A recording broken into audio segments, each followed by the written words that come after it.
രാത്രികളിൽ ശ്രേഷ്ഠമാം രാത്രി,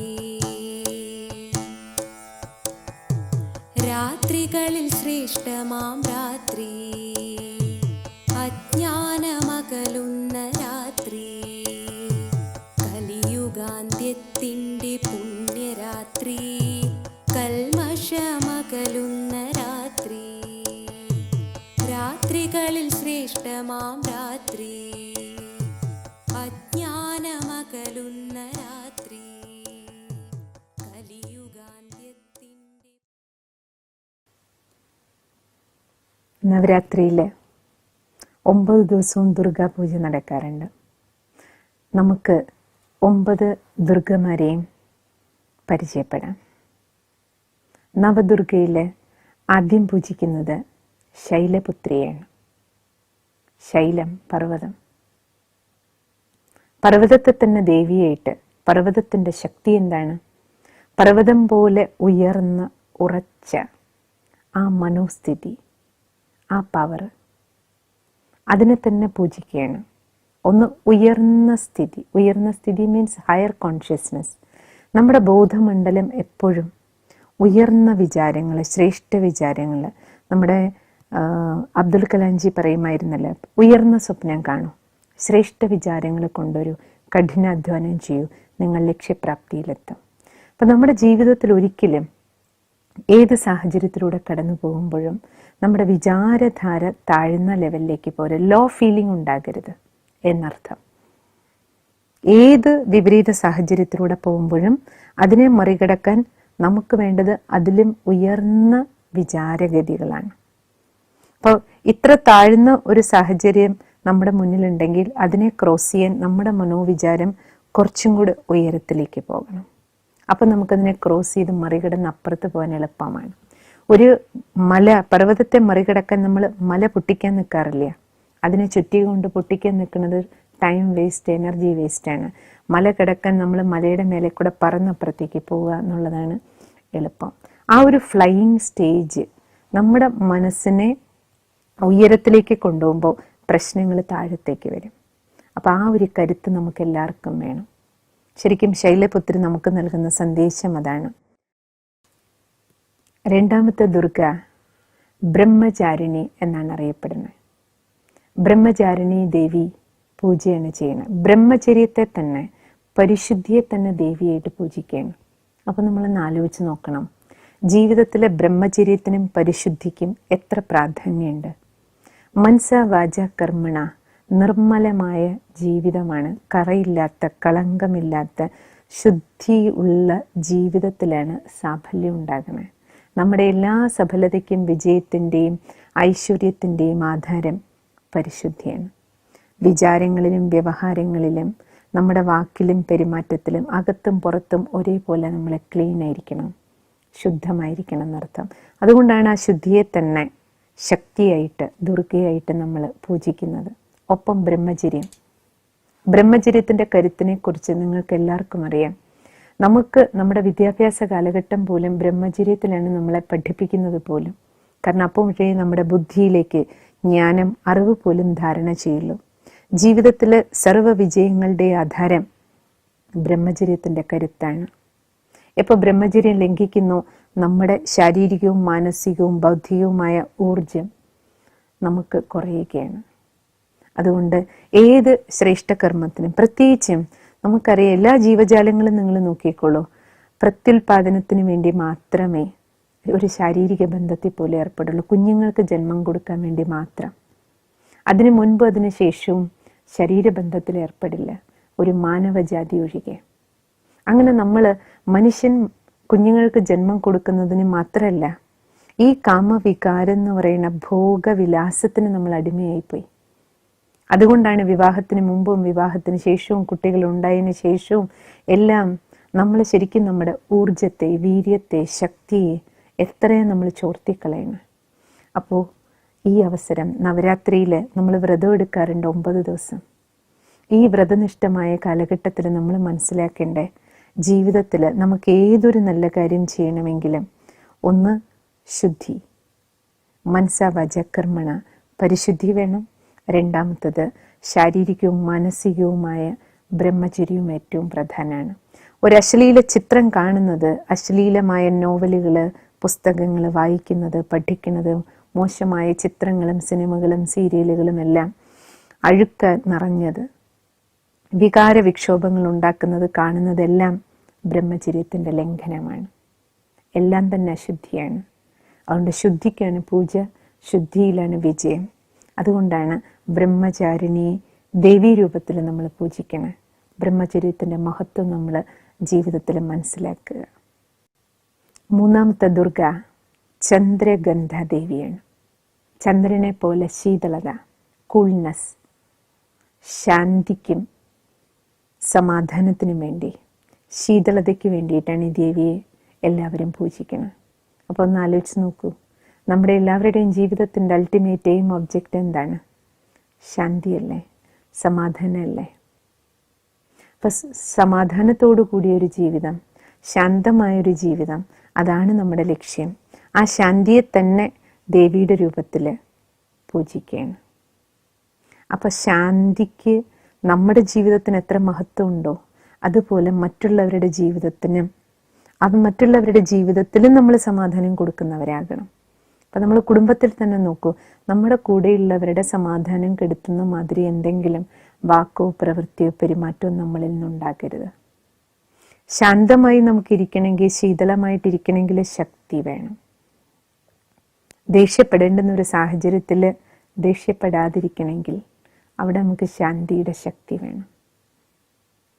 ഒരു ക്രോധി നമ്മുടെ മുന്നിൽ വരുമ്പോൾ നമുക്ക് ക്രോധം വരാതിരിക്കണമെങ്കിൽ നമ്മുടെ ഉള്ളിൽ ശാന്തിയുടെ ശീതളത ഉണ്ടായിരിക്കണം. ആ ശാന്തിയുടെ ശീതള ജലം കൊണ്ട് മാത്രമേ നമുക്ക് ആ ക്രോധാഗ്നിയെ അണയ്ക്കാൻ കഴിയും.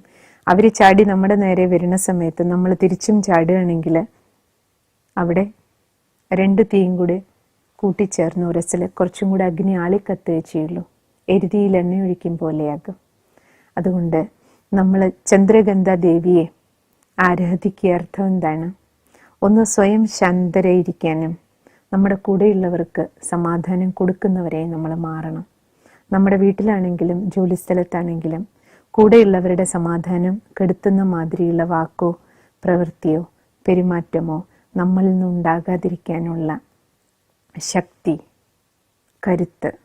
കരുത്താർജിക്കുന്നവരായി മാറാനാണ് നമ്മൾ ഈ ദേവിയെ, ചന്ദ്രഗന്ധ ദേവിയെ ആരാധിക്കുന്നത്, പ്രാർത്ഥിക്കുന്നത്. അപ്പം അങ്ങനെ ഒരു ജീവിത ശൈലി, ഒരു സ്വഭാവം, ഒരു രീതി നമുക്ക് നമ്മുടെ നിത്യജീവിതത്തിൽ ഉണ്ടാക്കിയെടുക്കാൻ ഈ നവരാത്രിക്ക് സങ്കല്പം വയ്ക്കാം. കൂഷ്മാണ്ഡ ദേവി 4ാമത്തെ ദുർഗാദേവിയാണ്. ദുർഗാപൂജയിൽ 4ാമത്തെ ദിനം കൂഷ്മാണ്ഡ ദേവിക്കാണ് പൂജ കൊടുക്കുന്നത്. കൂഷ്മാണ്ഡ ദേവി സൃഷ്ടിയുടെ അന്ധകാരത്തെ ഇല്ലാണ്ടാക്കി വെളിച്ചം നൽകുന്ന ദേവി എന്നാണ് സങ്കല്പം. അപ്പം എപ്പോഴാണോ സൃഷ്ടി അന്ധകാരത്തിലേക്ക് പോകണത്, സൃഷ്ടി അന്ധകാരത്തിലേക്ക് പോകുക എന്ന് പറഞ്ഞാൽ എന്താ അർത്ഥം? നമ്മുടെ എല്ലാവരുടെയും മനസ്സിൽ ഇരുട്ട് നിറയുമ്പോൾ അപ്പോഴല്ലേ ഭൂമിയിൽ ഇരുട്ട്. അല്ലാതെ രാത്രിയും പകലും ഇരുട്ടും വെളിച്ചവുമുണ്ട്. പക്ഷെ മുഴുവൻ സൃഷ്ടി ഇരുട്ടിലേക്ക് പോകുന്നത് എപ്പോഴാണ്? നമ്മുടെ എല്ലാവരുടെയും മനസ്സുകൾക്കുള്ളിലെ അന്ധകാരമാണത്. മനസ്സുകളിലെ അന്ധകാരം നീക്കി വെളിച്ചം കൊണ്ടുവരിക. അപ്പോൾ വെളിച്ചം വന്നാലേ ഇരുട്ട് പോവുള്ളൂ. മനസ്സിലെ അന്ധകാരം എന്താണ്? നമ്മുടെ ഉള്ളിലുള്ള ദുർവികാരങ്ങൾ, ദുശീലങ്ങൾ, ദുസ്വഭാവങ്ങൾ, അജ്ഞതകൾ. അജ്ഞതയില്ലാതാകാൻ ജ്ഞാനം വരണം. ദുസ്വഭാവങ്ങൾ പോകാൻ സൽസ്വഭാവങ്ങൾ വരണം. ദുർവികാരങ്ങൾ പോകണമെന്നുണ്ടെങ്കിൽ നമ്മുടെ ഉള്ളിൽ ശക്തികൾ വരണം. അഷ്ടശക്തികൾ നമ്മളിലേക്ക് തിരിച്ചു വരണം. ഇപ്രകാരം ഗുണങ്ങളാലും ശക്തികളാലും അറിവിനാലും അവബോധമുള്ള സദ്ഗുണസമ്പന്നമായ സമ്പൂർണ്ണ നിർവികാരിയായ ഒരു ജീവിതത്തിലൂടെയാണ് നമുക്കുള്ളിൽ നിന്ന് ഇരുട്ട് നീങ്ങാൻ കഴിയുന്നത്, ഇരുട്ടിനെ നീക്കാൻ കഴിയുന്നത്. അതുകൊണ്ട് കൂഷ്മാണ്ഡ ദേവിയിലെ പ്രാർത്ഥിച്ച് എല്ലാവരും ഉള്ളിലെ ഇരുട്ടിനെ നീക്കാൻ പ്രാർത്ഥിക്കുകയാണ്, ആരാധിക്കുകയാണ്. അപ്പോൾ ഈ ഇരുട്ട് പോകാൻ എന്ത് വേണം? ഒരു ജ്ഞാനി യോഗി ജീവിതം നമുക്ക് ജീവിക്കണം. ജ്ഞാനത്താലും യോഗത്താലും സ്ഫുടം ചെയ്തെടുത്ത ഒരു വ്യക്തിത്വത്തിലൂടെ മാത്രമേ നമ്മുടെ ഉള്ളിൽ നിന്ന് ഇരുട്ട് നീങ്ങുള്ളൂ. അറിവിനാൽ പ്രബുദ്ധരാകണം. യോഗം സർവശക്തിവാന്റെ ഓർമ്മയാൽ കരുത്താർജിക്കണം. അങ്ങനെ ജ്ഞാന യോഗ ബലത്താൽ നമുക്കുള്ളിലെ ഇരുട്ട് നീക്കാനും വെളിച്ചത്തിലേക്ക് വരാനും മറ്റുള്ളവർക്ക് വെളിച്ചം കൊടുക്കാനും നമുക്ക് കഴിയും. ദുർഗാദേവിയെ പോലെ നമുക്കും കുഷ്മാണ്ഡ ദേവിയായിട്ട് മാറാം നമ്മുടെ ജീവിതയാത്രയിലും. 5ാമത്തെ ദുർഗ സ്കന്ദമാതാവാണ്.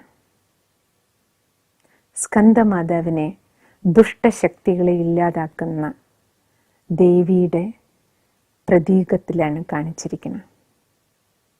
നെഗറ്റിവിറ്റി ഇല്ലാണ്ടാക്കുക, ദുഷ്ടശക്തികളെ ഇല്ലാണ്ടാക്കുക എന്ന് പറഞ്ഞാൽ എന്താണ്? എന്താ ദുഷ്ടന്മാർ? എല്ലാ നെഗറ്റിവിറ്റിയും ദുഷ്ടന്മാരാണ് അല്ലേ? നമ്മൾ ഓരോരുത്തരും നമ്മളിലേക്ക് തിരിഞ്ഞു നോക്കിക്കോളൂ. എന്തെല്ലാം നെഗറ്റിവിറ്റി നമ്മുടെ ഉള്ളിലുണ്ടോ അതെല്ലാം നമ്മുടെ ഉള്ളിൽ കടന്നുകൂടിയിരിക്കുന്ന ദുഷ്ടന്മാരാണ്. ആരെങ്കിലും നമ്മളോട് മോശമായിട്ട് പെരുമാറിയാൽ നമ്മൾ അവരോട് പറയും, ദുഷ്ടത്തരം കാണിക്കല്ലേ, അല്ലെ നിങ്ങൾ ദുഷ്ടനാണ് അല്ലേ, പറയാറില്ലേ? അതേപോലെ നമ്മൾ നമ്മളിലേക്ക് തിരിഞ്ഞു നോക്കണം. മറ്റുള്ളവർക്ക് കഷ്ടം കൊടുക്കണ എന്തെല്ലാം ദുഷ്ടത്തരങ്ങൾ നമ്മുടെ ഉള്ളിലുണ്ട്. എല്ലാ നെഗറ്റിവിറ്റിയും കഷ്ടം കൊടുക്കും, തീർച്ചയായിട്ടും അനേകർക്ക് വേദന കൊടുക്കും. നമുക്ക് തോന്നില്ല നമ്മളത് വേദന കൊടുക്കുകയാണെന്ന്. പക്ഷേ മറ്റുള്ളവർ കഷ്ടപ്പെടുന്നത്, നമ്മുടെ ദുഷ്ടത്തരം കൊണ്ട് മറ്റുള്ളവർ കഷ്ടപ്പെടുമ്പോൾ, വേദനിക്കുമ്പോൾ ആ വേദനകളെല്ലാം നമ്മുടെ അടുത്തേക്കും തിരിച്ചു വരും. കാരണം നമ്മൾ എന്ത് കൊടുക്കണോ അതെല്ലാം നമുക്ക് തിരിച്ചു കിട്ടുക. അതുകൊണ്ട് സ്കന്ദമാതാവിനെ പൂജിക്കുന്നത് തന്നെ എന്തിനു വേണ്ടിയിട്ടാണ്? നമ്മുടെ നെഗറ്റിവിറ്റി മാറാൻ പോസിറ്റിവിറ്റി വരണം. എല്ലാ തലങ്ങളിലും നമുക്ക് പോസിറ്റീവായിട്ട് മാറാൻ കഴിയണം.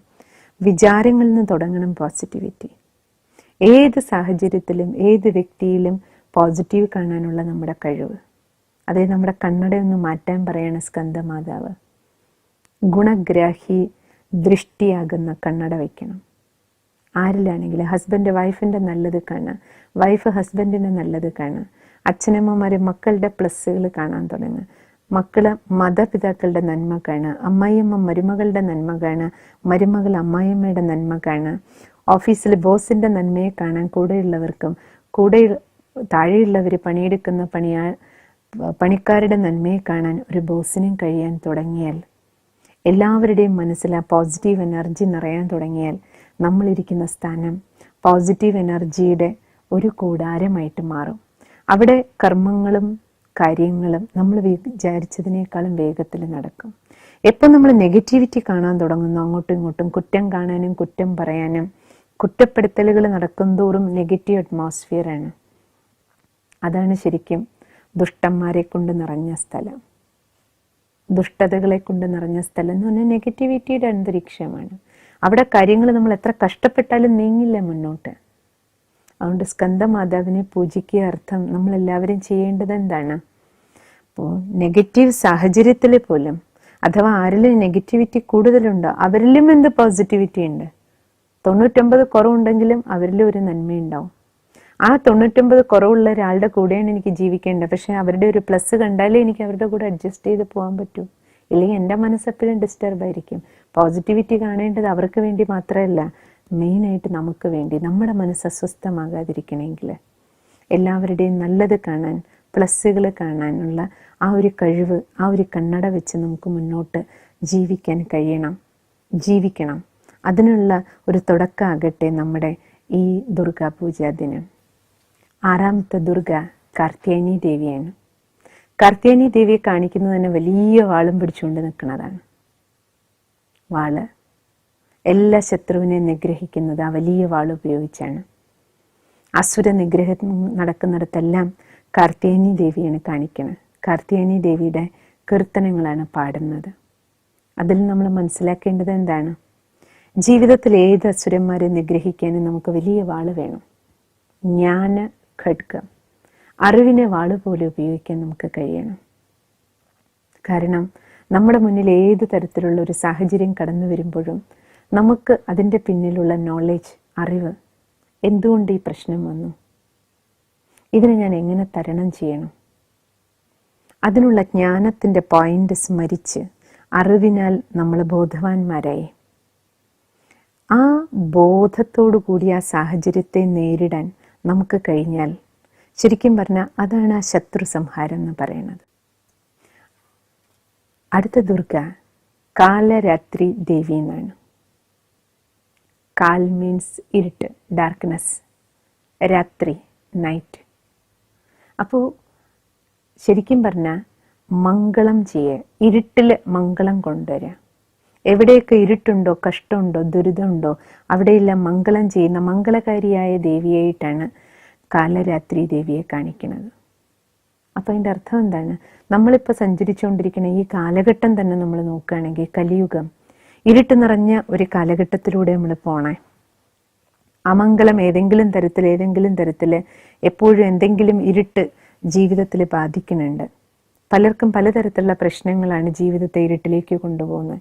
ചിലർക്ക് ചിലരുടെ വേർപാടായിരിക്കും, ആരുടെയെങ്കിലും മരണം, അല്ലെങ്കിൽ ആക്സിഡൻറ്റ്, അല്ലെങ്കിൽ ധനനഷ്ടം, അല്ലെങ്കിൽ ജോലിയുടെ ബുദ്ധിമുട്ടുകൾ, പലതരത്തിലുള്ള ശാരീരിക രോഗങ്ങൾ, ഏതെല്ലാം തരത്തിലുള്ള അമംഗളകരമായ സാഹചര്യങ്ങളാണ് നേരിടേണ്ടി വരുന്നത്. ഇങ്ങനെയുള്ള സാഹചര്യങ്ങളിലൂടെ കടന്നു പോകുമ്പോൾ കാലരാത്രി ദേവിയെ നമ്മൾ പൂജിക്കണേ എപ്പോഴും മംഗളം ഉണ്ടാകാൻ വേണ്ടിയിട്ടാണ്. നമുക്കും മംഗളം, സർവർക്കും മംഗളം. സർവർക്കും സദാ മംഗളം ഉണ്ടാകണമെങ്കിൽ നമുക്കെന്ത് ചെയ്യാൻ പറ്റണം? മംഗളം കാണാൻ കഴിയണം. അമംഗളത്തിലും മംഗളം കാണാൻ കഴിയണം. ഭഗവാൻ പറയണ, മക്കളെ, നിങ്ങളുടെ ജീവിതവുമായി ബന്ധപ്പെട്ട് എന്തെല്ലാം നടന്നു കഴിഞ്ഞു, എല്ലാറ്റിലും മംഗളമുണ്ട്. എന്തെല്ലാം സംഭവിച്ചുകൊണ്ടിരിക്കണോ അതിലും മംഗളമുണ്ട്. ഇനി എന്തെല്ലാം നിങ്ങളുടെ ജീവിതവുമായി ബന്ധപ്പെട്ട് സംഭവിക്കാൻ പോകുന്നു അതിലെല്ലാം മംഗളമുണ്ട്. എന്താ കാരണം? എന്തുകൊണ്ടെന്നാൽ ഈ സമയം കലിയുഗം പൂർത്തിയായി, കലിയുഗത്തോടുകൂടി ഒരു കൽപ്പം തീരുകയാണ്. അടുത്ത സത്യുഗത്തോടുകൂടി അടുത്ത കൽപ്പം ആരംഭിക്കുകയാണ്. അതിനിടയിലുള്ള മംഗളകാരിയായ സമയമാണിത്, കൽപ്പാന്തകാലം. ഈ സമയത്താണ് സ്വയം സർവശക്തിവാൻ പ്രഭു, സർവശക്തിവാൻ ശിവഭഗവാൻ വന്ന് നമ്മളെ ശിവശക്തികളാക്കി മാറ്റണം. അറിവിനാലും ശക്തികളാലും നമ്മളെ ശിവശക്തികളാക്കി മാറ്റി നമ്മുടെ ജീവിതത്തിലെ അന്ധകാരം നീക്കി വെളിച്ചം തരാൻ സ്വയം മംഗളകാരിയായ ഭഗവാൻ. അതുകൊണ്ടാണ് ശിവൻ എന്നുള്ള വാക്ക് തന്നെ അർത്ഥം മംഗളകാരി എന്നാണ്. സ്വയം മംഗളകാരിയായ സർവേശ്വരൻ ഈ ഭൂമിയിലേക്ക് വന്ന് നമ്മളെ എല്ലാ മക്കളെയും ദുർഗമാരാക്കി മാറ്റണം.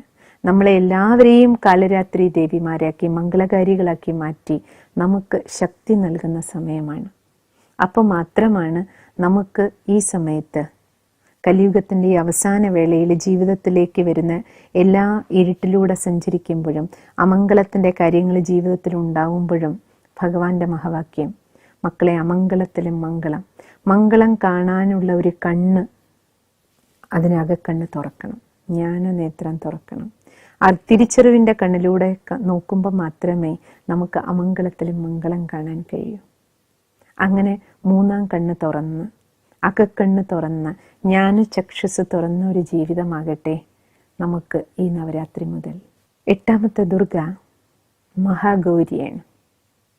ഗൗരിയെ എല്ലാവരും പൂജിക്കുന്ന, പ്രത്യേകിച്ചും സ്ത്രീകൾ ആരാധിക്കുന്നത് സൗന്ദര്യത്തിന് വേണ്ടിയിട്ടാണ്. സൗന്ദര്യത്തിൻ്റെ ദേവിയായിട്ടാണ് കാണുന്നത്. മഹർഷിമാരും ആരാധിക്കുന്നുണ്ട് മഹാഗൗരിയെ. സ്ത്രീകൾ ബാഹ്യ സൗന്ദര്യത്തിന് വേണ്ടി ആരാധിക്കുന്നു. മഹർഷിമാർ തങ്ങളുടെ ആന്തരിക സൗന്ദര്യം ഉണ്ടാക്കിത്തരാൻ വേണ്ടി ഗൗരി ദേവിയോട് പ്രാർത്ഥിക്കുന്നു. നമുക്കെല്ലാവർക്കും ജീവിതത്തിൽ ബാഹ്യ സൗന്ദര്യം മാത്രം മതിയോ? സ്ത്രീയാകട്ടെ പുരുഷനാകട്ടെ, നമ്മുടെ ജീവിതത്തിൻ്റെ സൗന്ദര്യം, beauty of life, real beauty of life എന്ന് പറയുന്നത് എന്താണ്? നമ്മുടെ ഇന്നർ ബ്യൂട്ടിയാണ്, ആന്തരിക സൗന്ദര്യമാണ്. ആന്തരിക സൗന്ദര്യം എന്താണ്? നമ്മുടെ ഇന്നർ വാല്യൂസാണ്, ഗുണങ്ങളാണ് നമ്മുടെ സൗന്ദര്യമായിട്ട് മാറണം. എത്രത്തോളം ഗുണവാനാണോ അത്രത്തോളം ആഭരണങ്ങൾ ഇട്ടിരിക്കുന്നത് പോലെയാണ്, അലങ്കരിക്കപ്പെട്ടിരിക്കുന്നത് പോലെയാണ്. അതുകൊണ്ട് മഹാഗൗരിയെ ആരാധിക്കുമ്പോൾ നമ്മൾ മനസ്സിലാക്കേണ്ടേ, നമുക്ക് ബാഹ്യ സൗന്ദര്യം, നിറത്തിൽ വെളുപ്പോ മുടിയോ അഴകോ ഭംഗിയോ ഇത് മാത്രമല്ല വേണ്ടത്. ബാഹ്യമായും ആന്തരികമായും ഉള്ള സൗന്ദര്യം നമുക്ക് തീർച്ചയായും ജീവിതത്തിൽ വേണം. അകവും പുറവും സൗന്ദര്യമുള്ളതായിട്ട് മാറണമെങ്കിൽ നമുക്ക് ഇപ്പം ശരീരത്തിന് കുറച്ച് സൗന്ദര്യം കുറവാണ്, അല്ലെങ്കിൽ നിറം കുറച്ച് കുറവാണ്, അല്ലെങ്കിൽ ഭംഗി പുറമേ നോക്കുമ്പോൾ കുറച്ച് കുറവാണെങ്കിലും ആന്തരിക സൗന്ദര്യം നമുക്ക് എത്രത്തോളം ഉണ്ടോ അവരുടെ ജീവിതം ഏറ്റവും സുന്ദരമായിരിക്കും.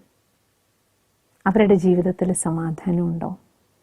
ബാഹ്യമായ സൗന്ദര്യമുണ്ട്, സമ്പത്തുണ്ട്, പക്ഷെ സ്വഭാവം മോശമാണെങ്കിലോ ഏറ്റവും വികൃതമായ ജീവിതം അവരുടേതായിരിക്കും. ഏറ്റവും വൈകല്യങ്ങൾ നിറഞ്ഞ ജീവിതം അവരുടേതായിരിക്കും. ഏറ്റവും കൂടുതൽ അപായങ്ങളും അപകടക്കെണികളുമുള്ള ജീവിതം അവരുടേതായിട്ട് മാറും. അത് നമ്മൾ ചുറ്റുപാടും കാണുന്നുണ്ടല്ലോ. പൈസയുടെയും പദവിയുടെയും സൗന്ദര്യത്തിൻ്റെയും അഹങ്കാരത്തിൽ ജീവിതത്തിൽ അധപ്പതിച്ചുകൊണ്ടിരിക്കുന്ന അനേകരുടെ ജീവിതത്തിൻ്റെ അധപ്പതനത്തിൻ്റെ കാഴ്ച, അവരെത്ര വലിയ പദവിയിലിരിക്കുന്നവരാണെങ്കിൽ, എത്ര വലിയ പൈസ ഉണ്ടെങ്കിലും അധപ്പതനം നമ്മൾ കൺമുന്നിൽ കണ്ടുകൊണ്ടിരിക്കുകയാണ്. അതുകൊണ്ട് ഇങ്ങനെയുള്ള സാഹചര്യത്തിൽ മഹാഗൗരിയെ പ്രാർത്ഥിക്കുന്നതും എന്തിനു വേണ്ടിയിട്ടും കൂടിയായിരിക്കണം? നമ്മുടെ ആന്തരിക സൗന്ദര്യം വർദ്ധിക്കാൻ. ആന്തരിക സൗന്ദര്യം വർദ്ധിപ്പിക്കാൻ ആര് തന്നെ പ്രയത്നിക്കണം? ആര് തന്നെ ടെൻഷൻ വയ്ക്കണം? നമ്മൾ തന്നെ. അതിന് നമുക്കൊരു ബ്യൂട്ടി പാർലറിൻ്റെ ആവശ്യമുണ്ട്. ബാഹ്യ സൗന്ദര്യത്തിന് നമ്മൾ ബ്യൂട്ടി പാർലറിലേക്കല്ലേ ഓടിപ്പോണേ? ഇന്നർ ബ്യൂട്ടിഫിക്കേഷൻ ചെയ്യാനും നമുക്കൊരു ബ്യൂട്ടി പാർലർ വേണം. അതിനാണ് ദേവിയെ നമ്മൾ പ്രാർത്ഥിക്കുന്നത്. സർവശക്തിവാൻ പ്രഭു വന്ന് ആരംഭിക്കുന്നത് ഈശ്വരൻ വന്ന് നമുക്ക് ഈശ്വരീയ ജ്ഞാനം പ്രദാനം ചെയ്യണം. ഭഗവാൻ നൽകുന്ന ജ്ഞാനവും ധ്യാനവും യഥാർത്ഥത്തിൽ ഒരു ബ്യൂട്ടി പാർലറിൻ്റെ ജോലിയെ ചെയ്യണം. ആന്തരിക ലോകത്തിൽ നമ്മുടെ സൗന്ദര്യം ഉണ്ടാക്കുകയാണ്. ജ്ഞാന യോഗത്തിൻ്റെ ആ ബ്യൂട്ടി പാർലറിൻ്റെ ഉള്ളിലൂടെ കടന്നു പോകുമ്പോൾ സ്വയം സർവശക്തിവാനെ നമ്മളെ അലങ്കരിക്കാനുള്ള ബ്യൂട്ടീഷ്യനാക്കി ഭഗവാനിൽ നിന്ന് കിട്ടുന്ന അറിവും ഈശ്വരനിലെ ബുദ്ധിയോഗം വെച്ച് ഈശ്വരനെ ഓർമ്മിച്ച് നേടുന്ന ശക്തികളും നമ്മുടെ ജീവിതയാത്രയിൽ ഏറ്റവും വലിയ സൗന്ദര്യമായി മാറും. അതുപയോഗിച്ച് നമുക്ക് തീർച്ചയായും ജീവിതത്തിൽ വിജയം നേടാനും കഴിയും. നവദുർഗയിൽ 9ാമത്തെ ദേവി സിദ്ധിദാത്രി ദേവിയാണ്. സിദ്ധി, അസാധാരണമായ കഴിവിനെയാണ് സിദ്ധി എന്ന് പറയുന്നത്. നമ്മൾ പറയില്ലേ അവർ സിദ്ധനാണ് എന്ന് പറഞ്ഞാൽ എന്താണ്? സാധാരണക്കാർക്കില്ലാത്ത ഏതോ വിശേഷപ്പെട്ട കഴിവ് നേടിയെടുത്തവർ. ആ കഴിവ് നേടിയെടുക്കാൻ വേണ്ടി സാധകനായി ജീവിക്കും. ആദ്യം സാധന ചെയ്യും. 2 കാര്യങ്ങളാണ്. ഒന്ന് സാധകൻ, മറ്റൊന്ന് സിദ്ധൻ. സാധകൻ എന്ന് പറയുന്നത് എഫേർട്ട് മേക്കറാണ്, പുരുഷാർത്ഥിയാണ്. സിദ്ധി നേടാൻ വേണ്ടിയിട്ടുള്ള പുരുഷാർത്ഥം ചെയ്യുമ്പോൾ നമ്മളെ സാധകൻ എന്ന് പറയണം. ആ അസാധാരണമായ കഴിവ് ജീവിതത്തിൽ അൾട്ടിമേറ്റ് എയിം ഒബ്ജക്റ്റ് നേടിയെടുത്തു കഴിഞ്ഞാൽ, ലക്ഷ്യപ്രാപ്തിയിൽ എത്തിക്കഴിഞ്ഞാൽ പറയും സിദ്ധനാണ്, സിദ്ധി പ്രാപ്തമാക്കിയ ആളാണ്. അപ്പം ജീവിതത്തിൽ നമ്മളും മനസ്സിലാക്കേണ്ടത് നമുക്ക് ഓരോരുത്തർക്കും ജീവിതയാത്രയുടെ അൾട്ടിമേറ്റ് ആയിട്ടുള്ള ഏറ്റവും പരമമായ ലക്ഷ്യം നമ്മുടെ എല്ലാവരുടെയും ആത്മീയ ഉന്നതിയാണ്. ബാക്കി ഭൗതികമായ എത്ര തന്നെ സമ്പത്തുകളും സൗകര്യങ്ങളും സാധനങ്ങളുടെ എല്ലാം നടുവിലൂടെ കടന്നു പോകുമ്പോഴും നമ്മൾ നമ്മുടെ പരമമായ ലക്ഷ്യത്തെ ഒരിക്കലും മറക്കരുത്. നമ്മൾ മറ്റുള്ളവരെ അത്ഭുതപ്പെടുത്താനുള്ള സിദ്ധികളല്ല നമുക്ക് ആവശ്യം. നമുക്കൊരുപക്ഷെ ചില അസാധാരണമായ കഴിവുകളുണ്ടെങ്കിൽ അത് കണ്ടിട്ട് മറ്റുള്ളവർക്ക് അത്ഭുതം തോന്നാമായിരിക്കാം.